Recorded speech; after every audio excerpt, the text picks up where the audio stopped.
Conference report, very interesting. Well, first of all, yes, I am emphasizing that the conscious will is mostly active at the moments of rehearsal, visualization, when you have time to visualize options and things like that.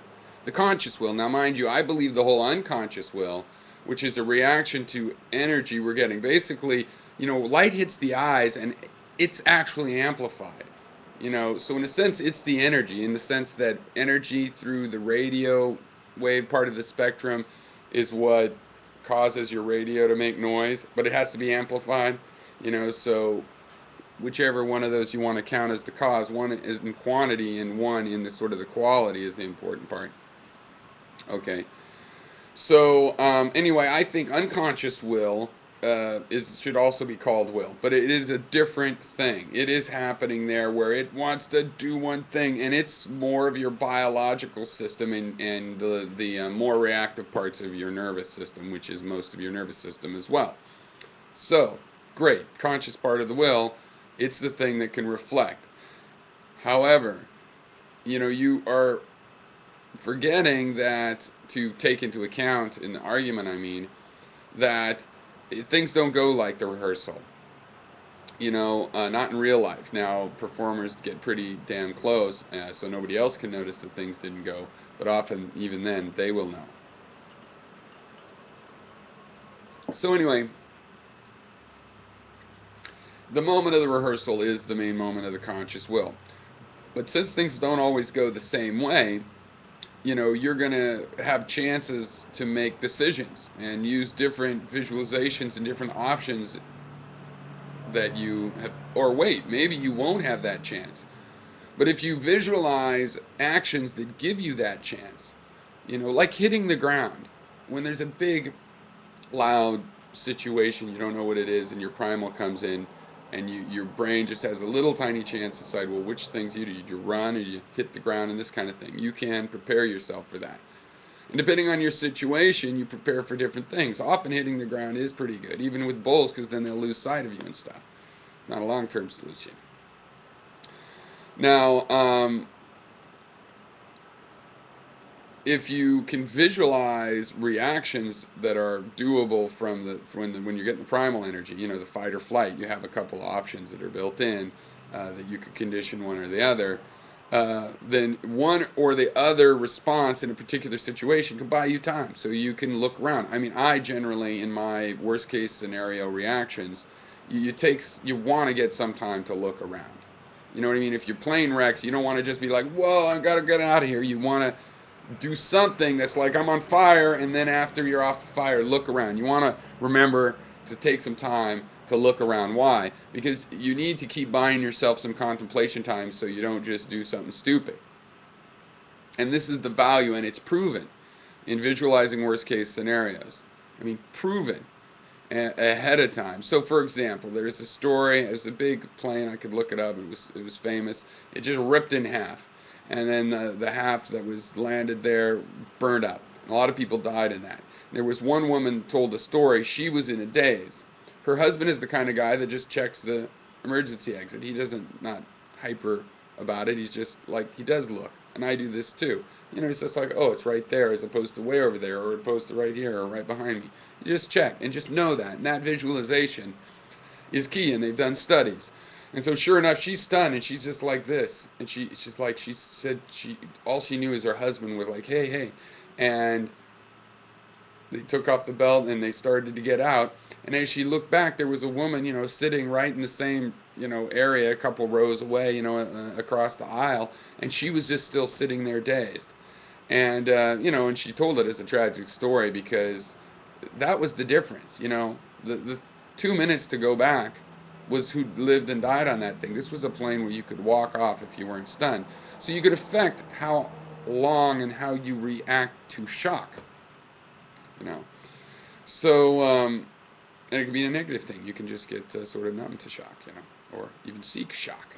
But you can definitely condition how you react to it. So, yeah, I mean, I am, when we're talking total epistemology and theory of action, then I believe in the will is all living things have will, so it includes the impulsives that we experience. that seem to determine us. That's like their will, that part of the body.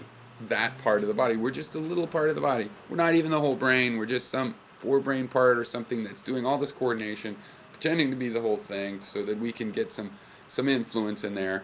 And the way we do it is by visualizing. We deal with the impulses we have and we get this input. We get an input and we do get to do something to it before action happens. But it's a lot of energy and we're just like this and now I've done the action. But you can also go, it's like water bending. But anyway, and you have to do something with that energy because your impulsive energies are strong. They can overpower that forebrain. But the forebrain does have a chance. It's like if I have an impulsive idea, my forebrain always automatically thinks, okay, my impulses want something to happen. How do I make it happen? Well, how do I make it happen? I don't believe will is like, you just do it. I hate that. People say, just do it. I hate that. The way you make something happen is you make a situation right. Why? Because it is kind of like a determinism. For something to happen, you have to make it just right to happen. And then it's almost like it happens on its own. Click, click, click. You build opportunities. Yes, you may go pluck the fruit, but if you plant the trees around your house, there will be fruits to pluck. You set things in motion. You create situations. Okay. Now, if you do this, when you have an impulse, that's a beautiful woman. I want to sleep with her. Okay, how can I make the situation right for that? Well, she would want to sleep with me, and I'll make the situation flowers, whatever, be a nice person and be honest because I don't want to fake her out and not really be a nice person, and because it wouldn't be right. The situation wouldn't be ripe for that to happen. The way I visualize it is possible, wouldn't even, it couldn't possibly happen unless I make the situation right. And by doing that, I avoid a lot of bad action. You can also be too cautious because other people don't necessarily act this way, and they might misunderstand what you're doing. But it's just an interpretation. I mean, I don't mean you do subtle things they can't notice. I mean, when I say change your situation, it's like you want to get yourself a meal and not have to cook it. Well, I will go do that. No, the other way to look at it is you need to be in a situation where you're in a restaurant waiting to be served, because that's a situation where getting a meal without having to make it yourself is really ripe and likely to happen if you have money. So given the criteria, you can make that situation happen very reliably and you feel like I've done something. But I believe most action is really this other kind of thing where you have to make the situation. You move your body over and pick the fruit. Like you want to eat. Is that something you do? Well, you create the situation. And how it's important is because, yes, of the weakness of the will. See, I am actually a big advocate of the weakness of the will. But I believe the will can be stronger, and that it's really ridiculous how weak the wills of humans are. I mean, I understand the weak will of the canine, but they have lots of good character qualities going for them too. So I don't understand the weak will of the human, so I don't like to emphasize that. But I do like getting to this point of the conversation where I can describe the limitations and what you're really working for, so that when people have a 1 or 2 or 5 or 10% influence on where they came from, what their luck was, and all of their environmental factors, then that's impressive. And it's an interesting way to look at people. You can normalize, from where people start, where they get, the change is the part that says what their character is. The change is what, and yet in your interaction and depending on where you are in life, you might still have to, that's, yeah, great, he became a really terrible criminal too, no, so criminal. It's not like you can interact or afford a relationship because of where you are, and it's like, I'm not a criminal. So, and yet still, I would say there is this quality of where you move the situation. And that's me acknowledging this, I'm almost done, yeah.